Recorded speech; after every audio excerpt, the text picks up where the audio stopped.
അത് കേൾക്കുമ്പോഴേ ഒരു ഇംഗ്ലീഷ് നോവലിന്റെ ചെറിയൊരു ടച്ച് തോന്നും. വേറൊന്നല്ല, വെറും 300 രൂപയ്ക്കും വേണ്ടി തമ്മിൽ ഒറ്റിക്കൊടുത്ത് ഒരു ക്രിസ്ത്യൻ വിപ്ലവകാരനെ കുരിശിലേറ്റ് കൊന്ന കഥ. കളിച്ച് ക്രിസ്ത്യാനികളെ തൊട്ട് കളിക്കാൻ ഇതൊരു മുസ്ലിം സബ്ജക്റ്റാണ്. ഒരു ചേഞ്ച്. കല്ലായിലെ മരവ്യാപാരിയായ അവറാൻ ഹാജിയാർ 3 ഭാര്യമാർ. ഈ 3 ഭാര്യമാരിലായി 4 ആൺമക്കൾ. അവറാൻ ഹാജിക്ക് വയസ്സായി.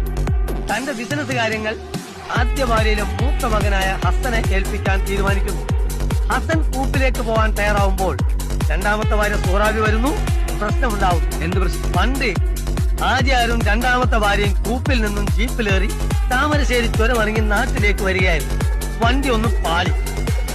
ഭാര്യയുടെ അവസരോചിതമായ ഇടപെടൽ മൂലം വലിയൊരാപത്തിൽ നിന്ന് ഹാജിയാർ രക്ഷപ്പെട്ടു. അന്ന് ഹാജിയാർ അവർക്ക് ഒരു വരം കൊടുത്തു. വരം? അതായത് വാക്കെന്താണ് ഞാൻ പറയട്ടെ? പറയും. ഹസനെയും റഷീദിനെയും കാട്ടിലേക്ക് അയക്കാനും അനീഫയെ വീട്ടുപരണി ഏൽപ്പിക്കാനും. എടോ, രാമായണം കട്ട് കള്ളക്കഥ ഉണ്ടാക്കാനും വേണ്ട എനിക്ക് കടലമ്മയെ ആശ്രയിച്ച് ജീവിക്കുന്ന പാവപ്പെട്ട ഒരു വട്ടം മുക്കുവരുടെ കഥയാണ് ഞാൻ ഇവിടെ ആവിർഭാവനം ചെയ്യുന്നത്. അവരുടെ കൂട്ടത്തിൽ ഒരു തൊഴിലാളിയാണ് അച്ചൻകുഞ്ഞ്. അച്ചൻകുഞ്ഞിന്റെ 17 വയസ്സ് പ്രായമായ സുന്ദരിയായ ഒരേ ഒരു മകളാണ് എൽസമ്മ. ഈ എൽസമ്മയെ പ്രാണന് തുല്യം സ്നേഹിക്കുന്ന സുമുഖനും സുന്ദരനുമായ ഒരു ചെറുപ്പക്കാരൻ അഷ്റഫ്. ആ ചാകരകാലത്ത് അടുത്ത കരയിൽ നിന്ന് വള്ളം തുഴഞ്ഞുകൊണ്ട് കരുത്തനും മുരടനുമായ ഒരു യുവാവ് ഈ കരയിൽ വന്നിട്ട് പളനി കുര്യച്ചൻ അല്ല കുര്യച്ചൻ.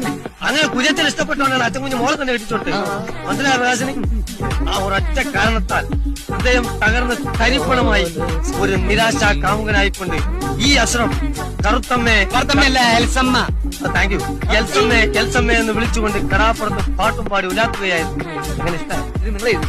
നിങ്ങൾ ഏടോ മനുഷ്യ സ്വന്തമായിട്ട് വല്ലോണ്ട് എഴുതിയാ പറ. ഇത് തകഴിയുടെ ചെമ്മീനില്ലേ? പരീക്കുട്ടൻ കറുത്തമ്മയുടെ പേര് മാറ്റിയാൽ ഞങ്ങൾ അറിയില്ലെന്ന് വിചാരിച്ചു.